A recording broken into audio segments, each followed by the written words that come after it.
Oi, tudo bem? Para quem não me conhece, eu sou a Ariane, do canal de Professora para Professores.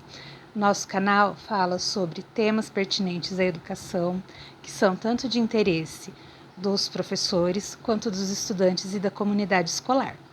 Hoje eu vim para falar um pouquinho sobre a relação entre o aluno público-alvo da educação especial e a sala de aula e o professor regular. Bom, a gente sabe que um dos grandes desafios da educação básica, né, é a inclusão das crianças público-alvos da educação especial nas escolas regulares. Né? Ao contrário do que se imagina, os estudantes que são o público-alvo da educação especial não são apenas aqueles que possuem laudos, né? São todos aqueles estudantes que necessitam de alguma atenção especial. Então, às vezes, a criança não tem nenhum transtorno, nenhuma deficiência, mas é uma criança de situação de vulnerabilidade, ou a criança não é autista, não tem deficiência intelectual, nem deficiência física, não é surda, não é cega, mas ela é TDAH, ela é disléxica. Então, todas essas crianças são público-alvo da educação especial, tá? Que seria a nossa educação inclusiva. Mas a gente tem algumas questões que tornam essa inclusão desses alunos ou a convivência deles na sala regular muito mais difícil, né? Bom, eu vou falar um pouquinho da minha experiência, do meu ponto de vista, tá? A gente já começa as dificuldades quando a criança vem para a escola, né?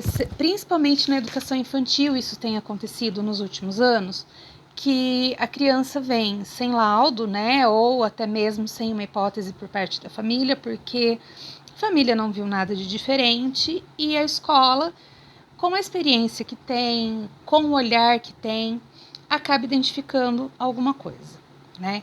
Então, a primeira coisa, né, que a escola faz é chamar a família, conversar com os pais, e os pais autorizam para que se envie essa criança para uma avaliação em alguma instituição, ou convênio médico, ou mesmo, né, a rede pública pelo SUS, né? Aqui na rede municipal onde eu trabalho, a principal instituição que faz esse tipo de avaliação multidisciplinar é a APAE, mas rede particular, convênios médicos, no nosso caso aqui em São Carlos, a Universidade Federal, também fazem esse tipo de serviço.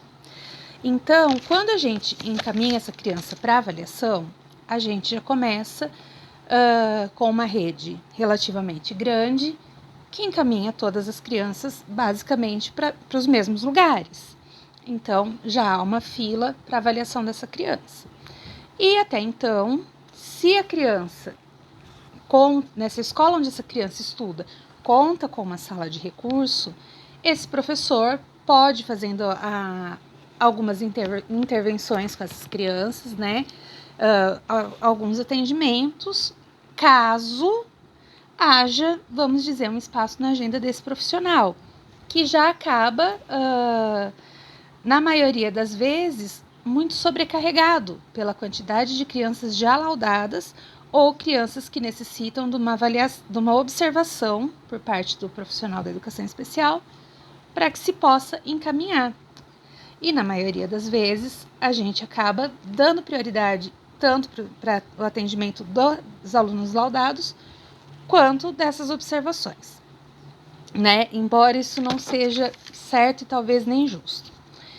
E aí essa criança, ela vai para a sala de aula, para salas cheias, né? Porque existe uma quantidade máxima de crianças por sala, e isso é determinado por lei municipal ou por questão de metragem, né? No nosso caso aqui por lei municipal. E o professor, né, que está ali com essa criança, ele tem que dar conta de todos os outros alunos, tudo aquilo que ele tem que trabalhar, né, na sua função docente, e mais aquela criança que demanda uma atenção especial. E essa criança, ela não tem culpa de estar ali naquele contexto, ela não tem culpa de necessitar de uma atenção especial, e o professor tampouco, né? O professor está ali para realizar o trabalho dele. A maioria dos professores, pelo menos os que eu conheço, procuram fazer um bom trabalho, né? Mas na maioria das vezes calha que esses profissionais acabam até adoecendo. Bom, e uma grande questão, que é o maior desafio do poder público, né, nesse momento, e eu sei que não é só aqui na minha cidade, em vários lugares, e talvez alguns lugares até com uma demanda maior que a nossa, ou problemas maiores que os nossos, né, é a falta de profissionais de educação especial, a falta de...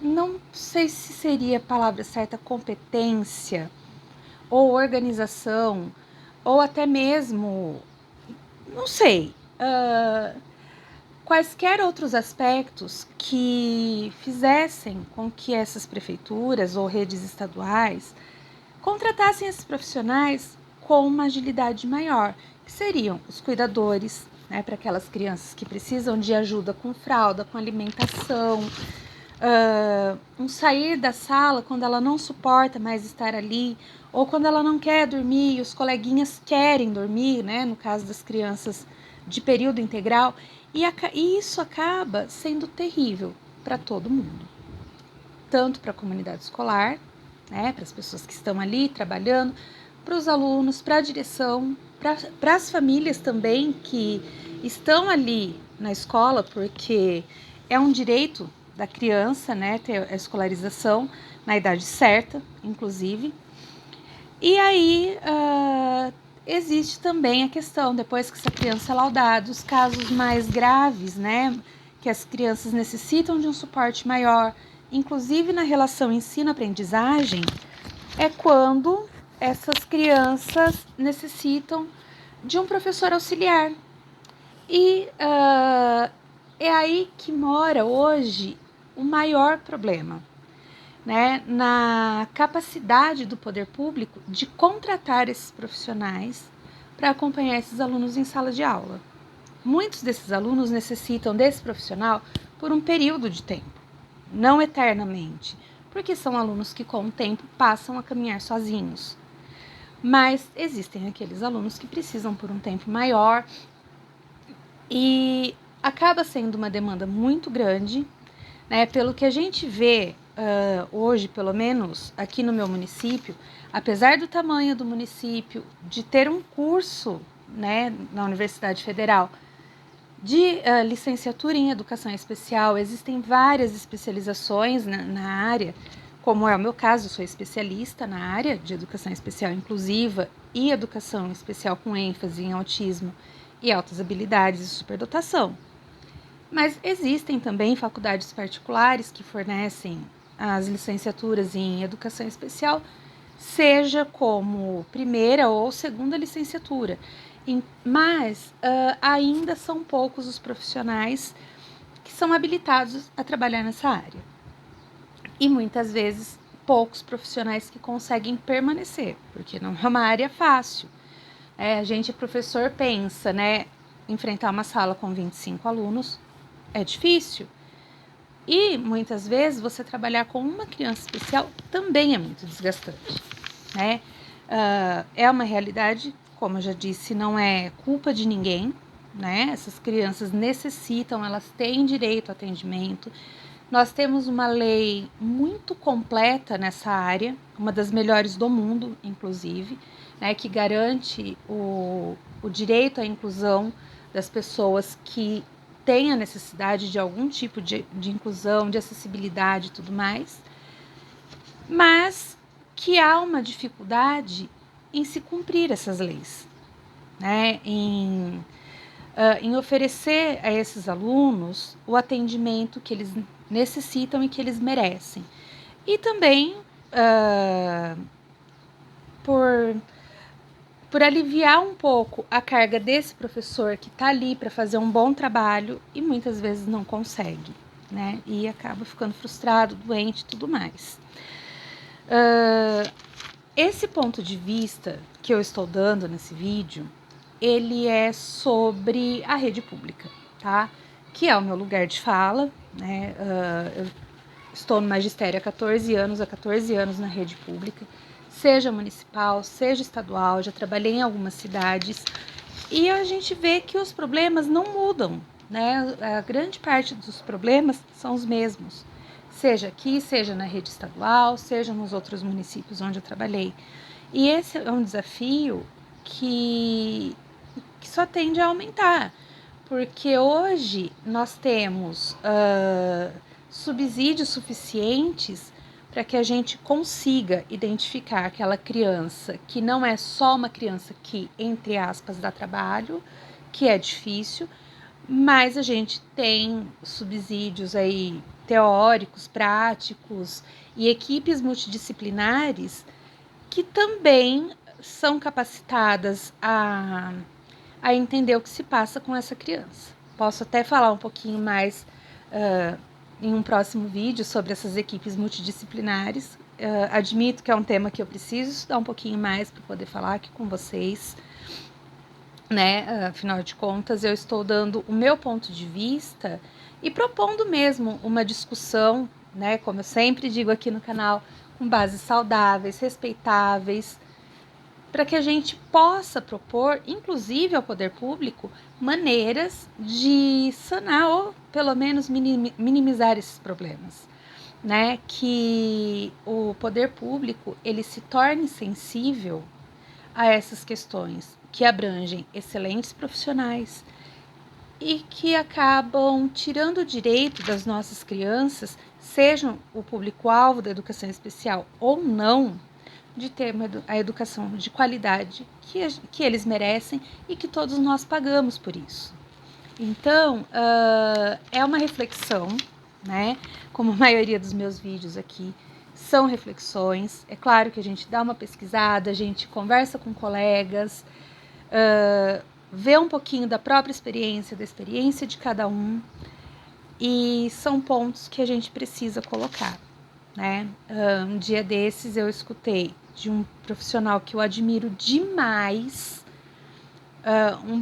um docente ou uma docente, né? Um professor ou uma professora, incrível. A pessoa é muito profissional, já acompanho o trabalho dessa pessoa de perto há muito tempo. E essa pessoa falou para mim: eu não quero que você se ofenda, né? Não me ofendi porque não era algo pessoal, mas muitas vezes antes de atribuir uma sala de aula, eu olho se tem crianças especiais. E não pela criança, de forma alguma pela criança, mas pela falta de condições de trabalho que a gente tem nessa hora. Então, é de se pensar, porque se bons profissionais pensam nisso, profissionais experientes, que estão ali há muito tempo, né, sede profissional, que enfrenta muita coisa, passa a noite sem dormir, acha que é incompetente, né, e quem me conhece, né, desse tempo todo de magistério que eu tenho, sabe que, querendo ou não, nas redes onde eu trabalhei, eu conheço bastante gente. E assim, muita gente muito capacitada, muita gente muito boa que está aí na educação, se dedica a isso, gosta disso e que acaba muitas vezes desanimando ou mesmo tendo uma postura que pode ser tida como excludente por não querer excluir os outros. E é uma questão que passa por ética, passa por consciência, né? Seja essa consciência de classe com os colegas, né? Porque a gente admite, né? Às vezes a diretora, professora, pelo amor de Deus, a professora é regente, precisa da sua ajuda ali naquele momento, né? Sendo da educação especial, eu vou ali para procurar ajudar, né? Tenho até história engraçada com isso, né? Que eu vou reativar, né? O quadro das pérolas da sala de aula. Tem algumas histórias bem legais, inclusive com crianças da educação especial para contar, né? Vem vindo coisa boa por aí.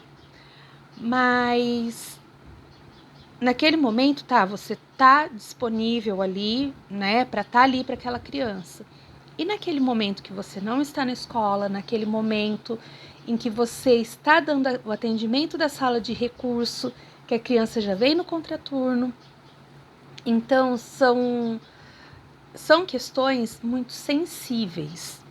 E a gente tem, repito, um número cada vez maior de crianças que são público-alvo da educação especial e que necessitam desse atendimento. Eles têm direito a esse atendimento.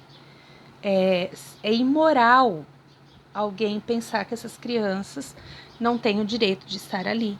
E é mais imoral ainda que não se facilite o direito dessas crianças de estar ali. Tá? Mais uma vez, essa é uma reflexão profissional da minha parte. Não é um ataque a governo nenhum, não é um ataque a nenhuma secretaria, nenhuma diretoria de ensino. Pelo amor de Deus, não é nada disso. É realmente uma reflexão sobre o poder público realmente conseguir dar conta de atender essas crianças, de atender esses estudantes que também têm direito de aprender, que também têm o direito de ter o sucesso escolar, que é isso que a gente deseja para todos os nossos alunos. Bom, mais uma vez, é um ponto de reflexão, é um ponto de discussão. Deixa a sua opinião, não esquece de curtir, não esquece de se inscrever no canal, né? Seja pelo YouTube, seja pelo Instagram, né? Toda opinião, desde que respeitosa, é super bem-vinda, né? E estamos aqui para refletir e, mais uma vez, dar sugestões, pensar em formas de deixar a nossa educação melhor para os nossos queridos estudantes. Beijo, se cuidem e até o próximo vídeo. Tchau!